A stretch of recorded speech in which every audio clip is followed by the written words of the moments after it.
Olá, Fabrício Venâncio aqui. Seja muito bem-vindo ou muito bem-vinda a esse vídeo. E nesse vídeo eu vou conversar com você sobre Jesus e a lei da atração. Primeiro, por que eu resolvi fazer esse vídeo? Para algumas pessoas que eu atendo, ou algumas pessoas que deixam comentário aqui nos vídeos, eu percebo que algumas delas não têm resultados. E um dos motivos de não ter resultado é uma resistência religiosa, vamos dizer assim, né? Especialmente aí no caso, se a pessoa é de uma religião cristã, às vezes quando se fala em lei da atração, até o próprio filme O Segredo, né? Às vezes ele passa algumas imagens ali que parece que tem um misticismo ali no meio, uma coisa meio oculta. E esse tipo de pensamento, né? Se uma pessoa é cristã e ela acha que tem alguma coisa de errado ali, a mente dela vai criar um bloqueio e ela não vai conseguir absolutamente nenhum resultado com a lei da atração. Então por isso que eu resolvi fazer esse vídeo, para mostrar para você que relação que existe, né? Será que Jesus ele já falava sobre o que hoje é conhecido como lei da atração? E a verdade é que sim, tá? Eu separei aqui 5 relatos, são dezenas, tem mais do que isso, mas acho que os 5 aqui já dá para tirar qualquer dúvida com relação a isso, tá? Então, para a gente lembrar, basicamente, o conceito da lei da atração se você crer em alguma coisa, que alguma coisa vai acontecer, aquilo acontece. Ou seja, se você tiver fé em algo, aquilo acontece. Basicamente é isso, né? Tudo que você fala sobre a lei da atração pode se resumir nessa frase. Então eu separei aqui 5 passagens, né, onde isso fica muito claro, tá, na vida de Jesus. E a primeira que eu separei aqui foi de uma cura que ele fez a uma mulher que sofria com fluxo de sangue, né? Então, o relato lá diz que a mulher sofria há 12 anos com um fluxo de sangue contínuo, né? Essa mulher se aproximou de Jesus, né, e tocou nele, né? E aí, Jesus, está descrito lá em Lucas 8,48, né? E aí, Jesus falou: filha, a tua fé te fez ficar boa, vá em paz.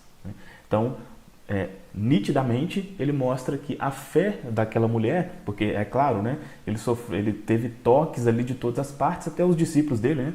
Quando ele pergunta: quem tocou em mim? Os discípulos falam assim: mas mestre, como assim? Todo mundo está te tocando aqui, como é que quem te tocou? Né? Mas ele percebeu que aquele toque foi um toque de fé, vamos dizer assim. E a fé dessa mulher fez com que ela ficasse boa. O segundo relato também é um relato de cura, que foi a cura de um cego, né? Então, Jesus estava chegando em Jericó e tinha lá um cego mendigando, né? E aí, havia ali uma multidão, né, seguindo Jesus, e o cego foi e perguntou o que estava acontecendo, né? Quando eles explicaram para ele que era Jesus e que ele fazia curas e tal, o cego foi e gritou para ele, né? Olha, tem misericórdia de mim. E aí, Jesus mandou chamar o cego e curou esse cego. E ao curar, Jesus falou as palavras que está lá em Lucas 18:42, né? Jesus falou assim: recupere a visão, a tua fé te fez ficar bom. Então, seguindo a mesma linha, ele fala também do homem, para esse homem, que a fé dele fez com que ele fosse curado. E o terceiro relato é um relato também bem conhecido, mas aí já vamos dizer assim, de uma fé negativa, entre aspas, né? Vamos colocar desse jeito, que é com relação a Pedro, né? Então, esse é um dos relatos mais conhecidos quando se menciona a fé, né? Então, o relato diz que Pedro vê um homem andando sobre as águas, ele fica ali com medo, mas quando ele pergunta, né, quem que é o homem fala, se identifica como Jesus.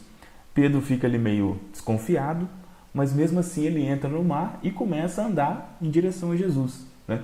Só que aí ele olha para o lado, vê a ventania, vê enfim, a chuva, o trovão, fica com medo e aí ele começa a afundar, né?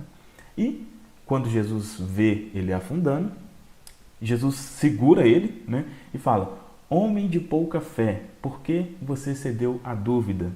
Né? Isso está lá em Mateus 14:31. Então, esse relato mostra claramente como que se Pedro tivesse continuado com fé, ou seja, se ele não tivesse olhado as condições externas ali, ele ia continuar andando até chegar em Jesus tranquilamente. Só que como ele duvidou, como ele ficou com medo, ele começou a afundar, né? E essa afirmação de Jesus mostra isso muito claramente. Beleza, mas aí todos esses três primeiros relatos, né? Você pode pensar assim, beleza, Fabrício, mas isso era Jesus, ele conseguia isso porque ele era diferenciado, ele era o Filho de Deus, ele tinha poderes sobrenaturais. Agora, os outros relatos aqui que eu separei, acho que tira um pouco dessa crença, né? Dessa limitação que pode ser que você tenha com relação a isso, né? Primeiro, lá num relato de Mateus 7, 8, né? Lá é dito assim: persistir em pedir e lhe será dado, persistam em buscar e acharão, persistam em bater e lhe será aberto, pois todo recebe, e todo aquele que busca acha, e todo aquele que bate se abrirá. Então aqui nesse relato não existe a palavra fé aqui, mas é muito claro isso, né? Quando ele fala persistam em pedir e será dado, pois todo aquele que pede recebe, é um exemplo muito claro, né, do que hoje a gente conhece como a lei da atração ou a lei da fé. Então esse relato é muito claro com relação a isso. E um segundo relato também, aí, que eu acredito que seja o mais conhecido, né, com relação aí à lei da atração, está lá em Marcos 11, 23 e 24, né? Onde Jesus diz, né? Quem disser este monte, levante-se e jogue-se no mar, e não duvidar no coração, mas tiver fé em que aquilo que disser vai acontecer, assim acontecerá. Por isso eu lhes digo, todas as coisas que pedirem oração, tenham fé, essa é a parte mais importante, né? Tenham fé em que já as receberam e as terão. Então, esses dois versículos mostram claramente que a questão relacionada à lei da atração ou poder da fé não era somente relacionado a Jesus, né? Não é que somente ele conseguia fazer as coisas. Até tem outros relatos, né, onde ele diz que para os discípulos, né, que eles poderiam fazer coisas maiores do que ele, né? Será que ele estava relacionando alguma coisa relacionada à cura, alguma coisa assim? Pode ser. A gente não sabe exatamente o que ele queria dizer com isso, né? Mas fato isso existe e não é uma coisa que acontecia apenas no passado. Isso acontece, todos esses versículos se aplicam perfeitamente à situação, né, de hoje, ao que a gente tem hoje, tá? E eu separei um outro, vamos dizer assim, um versículo bônus aqui, que é para esse versículo. Se você entender esse versículo, você entende tudo relacionado à lei da atração nesse pequeno versículo, tá? Que está lá em Mateus 25, 29, né? Então, só para contextualizar aqui, nessa ocasião desse versículo, Jesus ele fez ali uma ilustração, né? Ele falava muito por ilustração, e ele fez a ilustração dos talentos, né? Falar que um homem rico foi viajar e ele deu tantos talentos para um, tantos para outro, tantos para outro. Aquele que ele deu, acho que 100, né? Teve mais, enfim, o que teve 70 duplicou, o 60, né, duplicou, enfim. E teve um escravo lá que recebeu um talento só e escondeu aquele talento, né? Mas isso é só para contextualizar. E aí, esse versículo, ele explica, ele está dentro desse contexto, mas ele explica detalhadamente como funciona a lei da atração, como funciona o universo, tá? Lá, Mateus 25, 29, diz assim, olha: pois todo aquele que tem, mais será dado, e ele terá abundância. Mas daquele que não tem, até mesmo o que tem será tirado. Olha só a profundidade desse versículo e como que ele parece completamente sem lógica. Isso é uma coisa que, se a gente for analisar friamente, vamos dizer assim, é uma coisa muito injusta, né? É muito falado, por exemplo, o rico fica mais rico, o pobre mais pobre, e isso parece, né, ter uma conotação de injustiça ali, mas é exatamente assim que o universo funciona, né? É claro que quando Jesus fala isso aqui, não é Deus, vamos dizer assim, o Deus que a gente imagina, né? Será que o Deus que às vezes as religiões ensinam, será que ele faria isso?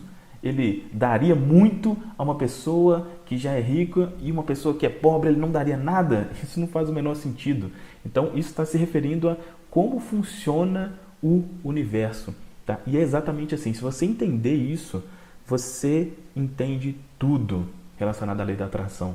Ou seja, sempre que você emanar sentimento de escassez, de que eu não tenho, é o que diz aqui, olha, até mesmo o que tem vai ser tirado, porque você tá colocando como se não tivesse, então até o que não tem será tirado. Porém, a pessoa que emite sentimento de que tem, ela vai ter cada vez mais, tá? Então, em resumo, qual que era o meu objetivo aqui com esse vídeo, né? Primeiro, realmente mostrar que não existe nada de misticismo, de ocultismo relacionado a essa questão da lei da atração. É algo que, até para, vamos dizer assim, por objetivos comerciais, obviamente, o filme tem esse nome, O Segredo, e fala de algumas coisas que dá essa conotação, mas não existe absolutamente nada disso, tá? E uma segunda coisa que eu acho muito importante é que, assim, normalmente, às vezes, a lei da atração, ela ganhou uma fama meio ruim, porque parece que sempre quando fala em lei da atração, fala sobre dinheiro, riqueza, sobre isso, e é óbvio, não tem nada de errado com isso, mas o objetivo vai muito além disso, ela vai muito, muito além disso. E esses conceitos, né, esses versículos aqui mostram exatamente isso. Tá? Então, se você tivesse qualquer limitação com relação a isso, de que é uma coisa meio esotérica, eu acredito que esses versículos possam ter ajudado a se livrar disso, porque se você tiver esse pensamento, pode ter certeza que realmente nada, né, considerando a lei da atração, vai funcionar para você. Beleza? Deixa um comentário aqui falando o que você achou desse vídeo. Se você concorda ou discorda, né? Se discordar também não tem problema nenhum. Deixa um comentário aqui. E se você gostou, dá aqui um like para ajudar, né? Para mostrar que gostou e para ajudar esse vídeo a chegar a mais pessoas. E se inscreva no canal para você ser atualizado sempre dos novos conteúdos aqui. Beleza? É isso então. Um grande abraço e até o próximo vídeo.